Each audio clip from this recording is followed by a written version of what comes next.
श्रीराम समर्थ। 1 जुलै। गुरु कशाला हवा? व्यवहारात सुद्धा आपल्याला गुरु करावा लागतो, तर त्यापेक्षा अवघड ज्ञान होण्यासाठी गुरु नको असे म्हणून कसे चालेल? प्रपंचात सुखदुःख झाले, समाधान मिळाले नाही, तर मग खरे सुख कुठे आहे आणि ते मला कोण दाखवील? अशी ज्याला तळमळ लागेल तोच गुरु करील। प्रपंच आम्हाला कडू वाटला तरच शिष्य होण्याचा प्रश्न। शिकावे असे ज्याच्या मनात येते तो शिष्य आणि जो शिकवितो तो गुरु। मला काही कळत नाही असे ज्याला वाटते तोच गुरु करील। मी राम राम म्हणतो, वाईट मार्गाने जात नाही, मग गुरु कशाला हवा? असे काही जण म्हणतात। मी केले ही जाणीव आड येते, म्हणून सद्गुरूची आवश्यकता आहे।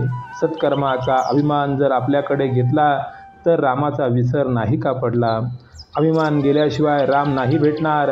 देवाजवळ गेला तरी नामदेवाचा अभिमान नाही गेला, म्हणून संतांनी त्याला गुरु कर म्हणून सांगितले। संताच्या कृपेने दुखणे बरे झाले म्हणून त्याला मानणे हे खरे नव्हे। जो शिष्याला विषयात ओढील त्याला गुरु कसे म्हणावे? जो काही चमत्कार करून दाखवील त्याला आम्ही बुवा म्हणतो। संताची परीक्षा आम्ही बाह्यांगावरून करतो। सर्वानुभूती भगवंत ज्याला पाहता येईल त्याला संताची खरी ओळख होईल। संताच्या संगतीत आपल्या मनावर जो परिणाम होतो त्यावरून आपला संताची परीक्षा करावी। माझे चित्त जिथे निर्विषय होईल तेथे संतांची खरी जागा म्हणता येईल। ज्याला भगवत प्राप्तीची तळमळ लागली आहे त्यालाच शिष्य म्हणावे। जो गुरु आज्ञेबाहेर जात नाही आणि गुरु हेच भगवत प्राप्तीचे साधन मानतो तो सत्शिष्य होय। गुरु परता देवधर्म नाही मानू। काही कानडी माणसे महाराष्ट्रात आली, त्यांना मराठी येत नव्हते। त्यांनी एका दुभाषिकाला गाठले आणि त्याच्या मागोमागे ती पुष्कळ ठिकाणी हिंडली। त्यांची चिंता आणि जबाबदारी त्या दुभाषिकावर पडली। तशी आपल्या दुभाषिकाची म्हणजे सद्गुरूची संगत केली पाहिजे। तो म्हणजे जिथे जावे तो सांगेन तसे करावे, मग परमात्मा मिळेलच। शास्त्रे आणि वेद अनंत आहेत, जे शिकायला आपल्याला वेळ कुठे आहे?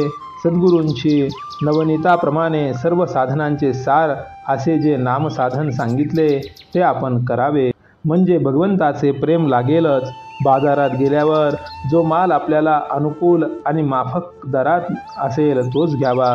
त्याप्रमाणे परमार्थात अनेक साधनात आपल्याला अनुकूल आणि माफक असे नामस्मरण हेच एक उत्तम साधन आहे, तेच करावे आणि आनंदात राहावे। भगवंताबद्दल जिज्ञासा उत्पन्न होणे ही खरी भाग्याची गोष्ट आहे।